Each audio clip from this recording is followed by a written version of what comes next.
your life.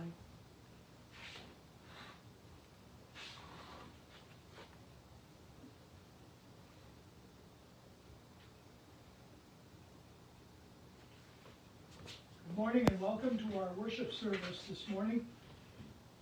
Due to severe cold and snow, we're holding our service remotely from the Broom Tree Lodge, about 29 miles west of our church in Custer, South Dakota. In our worship today, we remember the beginning of the new year, but especially Epiphany, which is January 6th. Epiphany is often called Gentile Christmas, and it's also called the 12th day of Christmas. The opening hymn this morning, if you're following along with the Red Christian Worship, it's number 70, Help Us, O Lord, for now we enter.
Before your throne.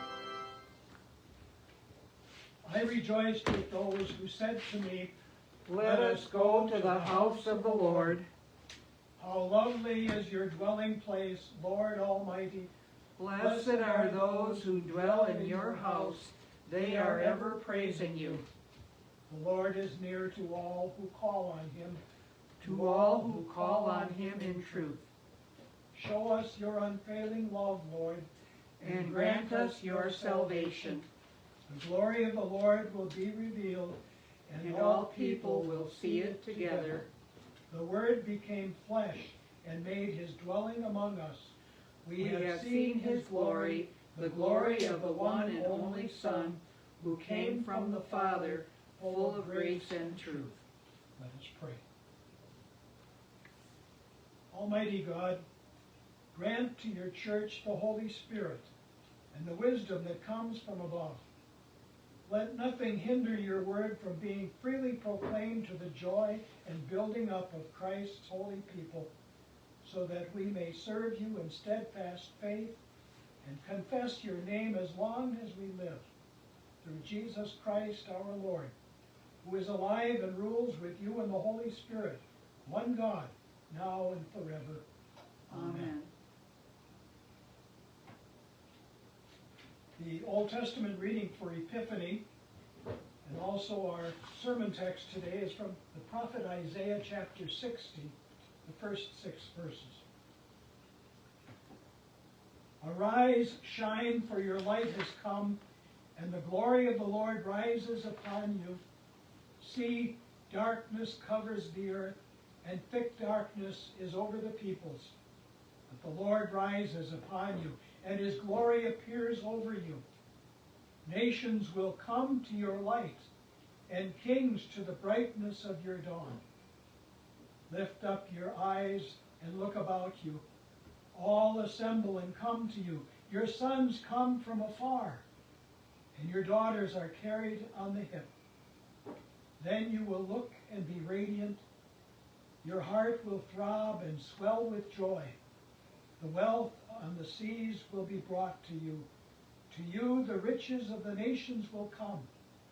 Herds of camels will cover your land, young camels of Midian and Ephah, and all from Sheba will come, bearing gold and incense and proclaiming the praise of the Lord. This is the word of the Lord. Thanks be to God. The epistle is recorded in Paul's letter to the Ephesians, reading from chapter 3. Surely you have heard about the administration of God's grace that was given to me for you. That is, the mystery made known to me by revelation, as I have already written briefly. In reading this, then, you will be able to understand my insight into the mystery of Christ, which was not made known to people in other generations, as it has now been revealed by the Spirit to God's holy apostles and prophets. This mystery is that through the gospel, the Gentiles are heirs together with Israel, members together of one body, and sharers together in the promise in Christ Jesus. I became a servant of this gospel by the gift of God's grace given me through the working of his power. Although I am less than the least of all the Lord's people, this grace was given me, to preach to the Gentiles the boundless riches of Christ, and to make plain to everyone the administration of this mystery, which for ages past was kept hidden in God, who created all things. His intent was that now, through the church, the manifold wisdom of God should be made known to the rulers and authorities in the heavenly realms, according to his eternal purpose that he accomplished in Christ Jesus our Lord. In him, and through faith in him, we may approach God with freedom and confidence. This is the word of the Lord. Thanks be to God.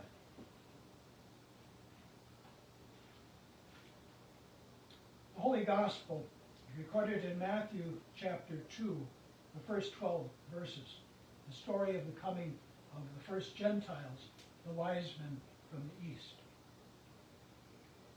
After Jesus was born in Bethlehem in Judea, during the time of King Herod, Magi from the east came to Jerusalem, and they asked, "Where is the one who has been born King of the Jews? We saw his star when it rose, and have come to worship him." When King Herod heard this, he was disturbed, and all Jerusalem with him. When he had called together all the people's chief priests and teachers of the law, he asked them where the Messiah was to be born. "In Bethlehem in Judea," they replied, "for this is what the prophet has written.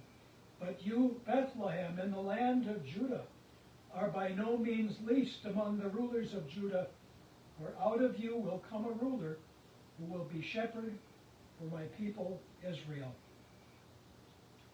Then Herod called the Magi secretly and found out from them the exact time the star had appeared. He sent them to Bethlehem and said, "Go and search carefully for the child. As soon as you find him, report to me, so that I too may go and worship him." After they had heard the king, they went on their way, and the star they had seen when it rose went ahead of them until it stopped over the place where the child was. When they saw the star, they were overjoyed. On coming to the house, they saw the child with his mother Mary, and they bowed down and worshipped him. Then they opened their treasures and presented him with gifts of gold, frankincense, and myrrh. And having been warned in a dream not to go back to Herod, they returned to their country by another route. This is the word of the Lord. Thanks be to God. Our sermon hymn is number 79, "How Lovely Shines the Morning Star." This has been called the Queen of Lutheran chorales. In fact, in some Lutheran parts of Germany, the clock towers would ring out the melody of this hymn just like we think of Westminster chimes on our grandfather clocks. Hymn 79.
Star, the nations see and hail afar, the light in Judah shining. O David, son of Jacob's race, my bridegroom and my King of grace, for you my heart is pining. Holy, holy, great and glorious, O victorious Prince of graces, filling all the heavenly places.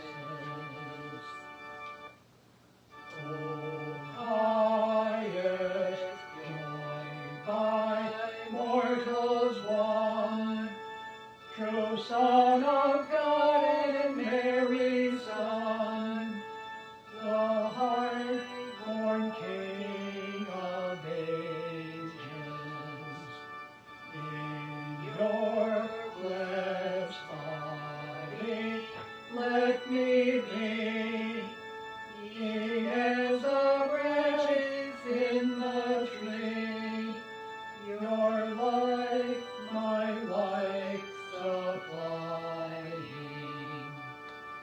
sighing, crying for the savor of your favor, resting never, till I rest in you forever.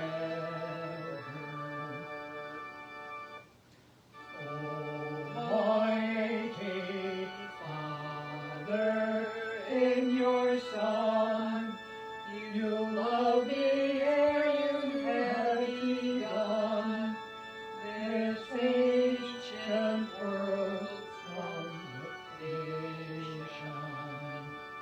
Your Son has been a friend of me, and when in spirit him I sing, I joy in tribulation. What bliss is this? He is living, to me giving life forever. Nothing me from him can sever. Oh, joy to know that you, my friend, our Lord beginning without end, the first and lasting, eternal.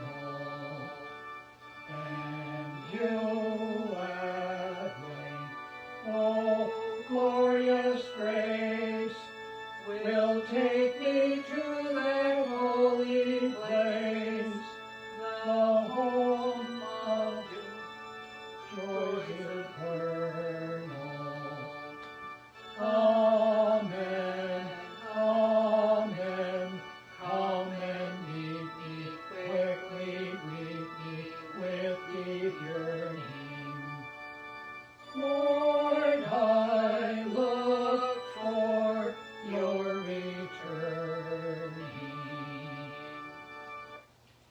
Lift up the voice and strike the string. Let all the sounds of music ring. In God's high praises blended, Christ will be with me all the way, today, tomorrow, every day, till the traveling days are ended. Sing out, ring out, triumph glorious, oh victorious, chosen nation. Praise the God of your salvation.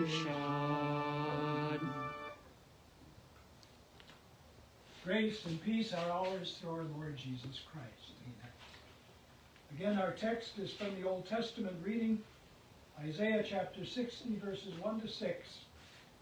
Arise, shine, for your light has come, and the glory of the Lord rises upon you. See, darkness covers the earth, and thick darkness is over the peoples.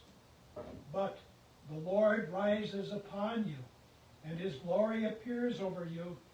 Nations will come to your light, and kings to the brightness of your dawn. Lift up your eyes and look around you. All assembly and come to you. Your sons come from afar, and your daughters are carried on the hip. Then you will look and be radiant. Your heart will throb and swell with joy. The wealth on the seas will be brought to you. To you the riches of the nations will come. Herds of camels will cover your land, young camels of Midian and Ephah, and all your from Sheba will come, bearing gold and incense and proclaiming the praise of the Lord. Frederick, the king of Prussia in the mid-1700s, although he was not a Christian, made a famous defense for the authority of the Bible. Frederick was a deist, one who believed that God was but one person and not a triune God, Father, Son, and Holy Ghost, three in one. In defending the Bible to the famous French philosopher Voltaire, Frederick simply said, "Look at the Jews." Frederick was referring to the prophecies about the destruction of Israel if they forsook the Lord. Destruction would come to them.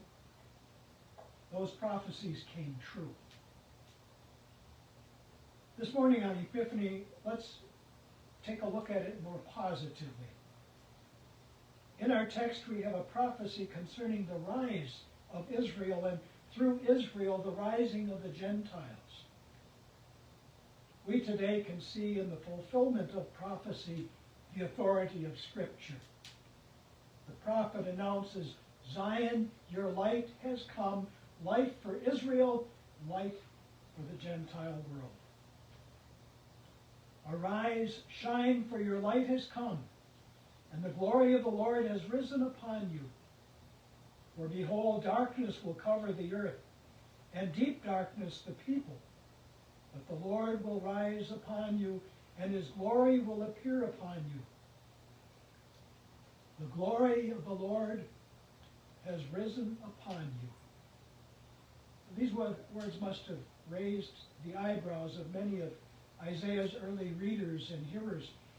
They themselves had not seen the glory of the Lord, but they had read and heard about it. They had heard about the appearances of the Lord's glory in past times. The glory of the Lord had appeared physically to lead the children of Israel out of slavery in the land of Egypt. The glory of the Lord had led them through the wilderness in the form of a cloud by day and a pillar of fire by night. The glory of the Lord had been connected with the Ark of the Covenant, which sadly was now lost and destroyed. Whatever the glory of the Lord had been, they did not fully understand, but Isaiah was saying that it would come and return to God's people. When the light shall come, when the glory of the Lord shall appear, it will find darkness covering the earth, deep darkness covering the people. Mankind will be in dire spiritual need. Spiritual darkness paints a picture of ignorance of the truths of the Bible. It paints a picture of sin, sadness, imprisoned souls, the power of Satan unleashed, and worst of all, eternal destruction in the fires of hell.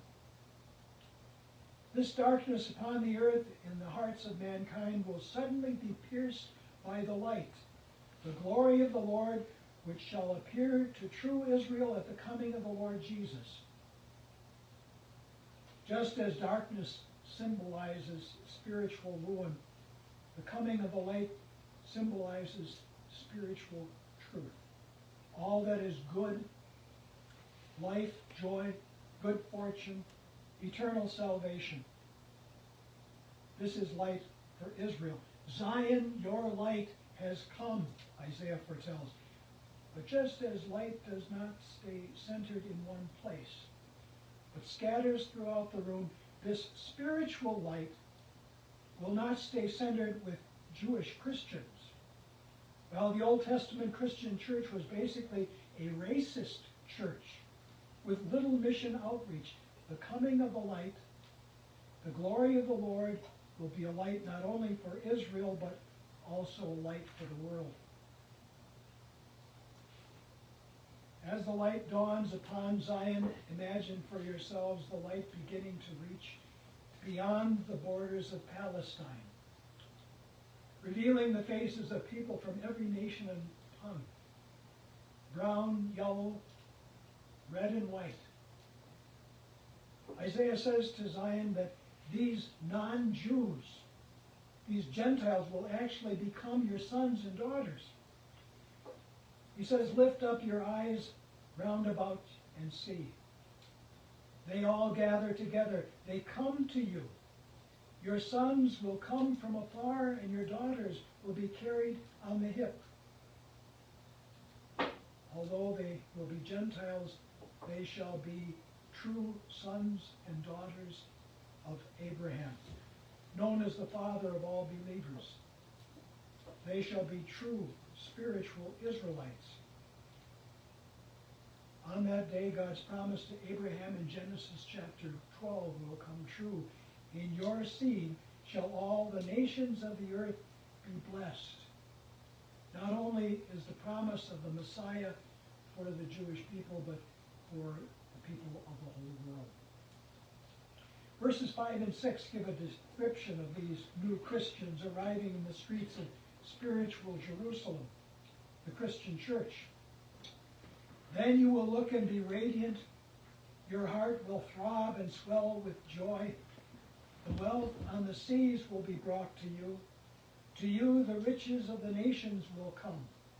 Herds of camels will cover your land, young camels of Midian and Ephah, and all from Sheba will come, bearing gold and incense and proclaiming the praise of the Lord. To the Jews in the Old Testament who were not missionaries, Isaiah pictures the converts as coming to Israel rather than Israel going out into all the world.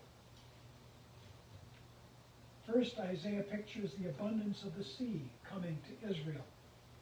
And again, for the Jews who were not a seafaring people, this must have seemed like an interesting phenomenon. Boats coming on the waters, coming across the waters, coming to their land to worship, bringing their wealth as offerings. The second picture is that of a traffic jam in the streets of Jerusalem. A multitude of camels will cover you, the young camels of Midian and Ephah. All those from Sheba will come. Non-Jews will be crowding the caravan routes to come to the light of Israel. We're told of camels and young camels. The young camels carried passengers, and the older camels carried baggage. And we're told what kind of baggage these camels will be carrying: gold and incense, gifts fit for a king. These non-Jews to whom the light of Israel will also appear shall come to worship in Jerusalem, carrying praise for the Lord on their lips and treasures and as an offering of thanksgiving. Our gospel reading today, talking about the coming of the wise men from the east carrying gifts, is so reminiscent of this chapter from Isaiah. The Jesus whom we celebrate today makes his epiphany. He shows himself to the people of Zion, Jews and non-Jews. Then you will see and be radiant, and your heart will thrill and rejoice. To know that the gospel is being spread, that the light is piercing the darkness, puts a burning feeling in the hearts of real Christians. To hear of people at home and abroad coming to their Savior thrills our hearts, and we rejoice. We think of the broad, sweeping desire of our Wisconsin Synod to spread the gospel in the next 10 years, and starting 100 new missions. As Christians, when you are called upon to defend the authority of Scripture, instead of speaking negatively, as Frederick, King of Prussia, did, point to the Jews who through faith had been blessed in the Savior and had spread the light to the Gentiles. Jesus said, "Go into all the world," and those Jewish apostles did just that. The gospel spread. Speaks well of the fulfillment of this prophecy of Isaiah. Amen. The peace of God, which goes beyond all understanding, keep our hearts and minds in Christ Jesus. Amen. Let us us join in confessing our faith using the words of the Apostles' Creed. I believe in God the Father Almighty, maker of heaven and earth. I believe in Jesus Christ, his only Son, our Lord, who was conceived by the Holy Spirit, born of the Virgin Mary, suffered under Pontius Pilate, was crucified, died, and was buried. He descended into hell. The third day he rose again from the dead. He ascended into heaven and is seated at the right hand of God the Father Almighty. From there he will come to judge the living and the dead. I believe in the Holy Spirit, the holy Christian Church, the communion of saints, the forgiveness of sins, the resurrection of the body, and the life everlasting. Amen. We continue with hymn number 83, As with Gladness Men of Old.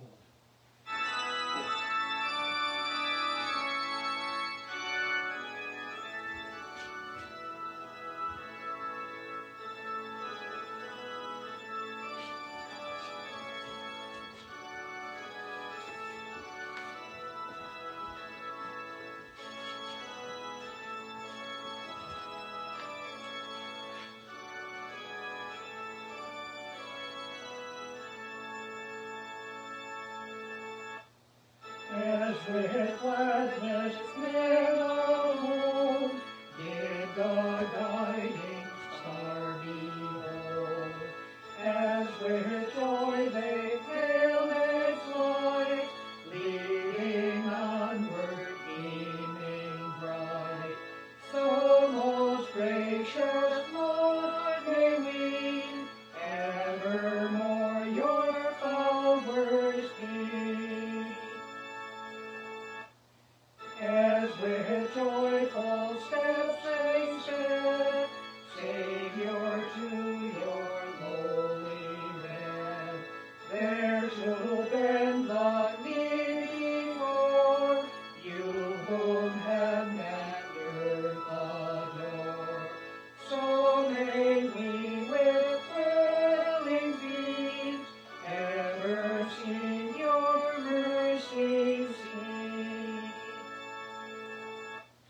As they offer gifts most rare, at your cradle rude and bare, so may we with holy joy, pure and free from sin's alloy, all our costliest treasures bring, Christ to you, our heavenly King. Holy Jesus, every day, keep us in the narrow way.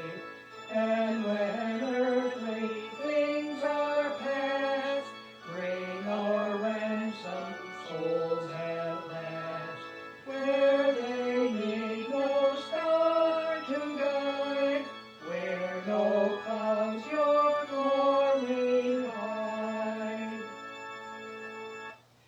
In the heavenly country bright, need they no created light. You its light, its joy, its crown, you its sun which goes not down. Therefore ever may we sing hallelujahs to our King. We pray. Lord, hear my prayer. Listen to my cry for mercy. In your faithfulness and righteousness, come to my relief. Spare us, Lord, from the lies of the devil and the attacks of our conscience. Comfort and save us in your patient compassion. Have mercy on us, Jesus. Guide us, Lord, to the wisdom of your word and the power of your promises. Take away our confusion and doubt. Have mercy on us, Jesus. Hear us, Lord, when we come to you in prayer. Make us confident to take you at your word and to follow you in faith. Have mercy on us, Jesus. Empower us, Lord, to walk in your ways and live in your truth. Fill us with your love that we may love you and one another. Have mercy on us, Jesus. Almighty God, you gave your only Son to take on our humanity and to dwell among us. Grant that we who have been born again and made your children in baptism may daily be renewed by your Holy Spirit through Jesus Christ our Lord. Amen. Our Father, who art in heaven, hallowed be thy name. Thy kingdom come, thy will be done on earth as it is in heaven. Give us this day our daily bread, and forgive us our trespasses, as we forgive those who trespass against us.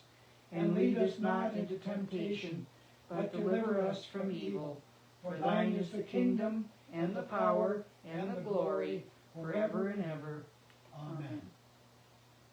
The Almighty and merciful Lord, the Father, the Son, and the Holy Spirit, be and abide with us and keep us. Amen. Our closing hymn is number 75, Father, Let Me Dedicate.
Depending on the weather, we plan to celebrate the Lord's Supper at the church next Sunday and take down the Christmas tree following worship.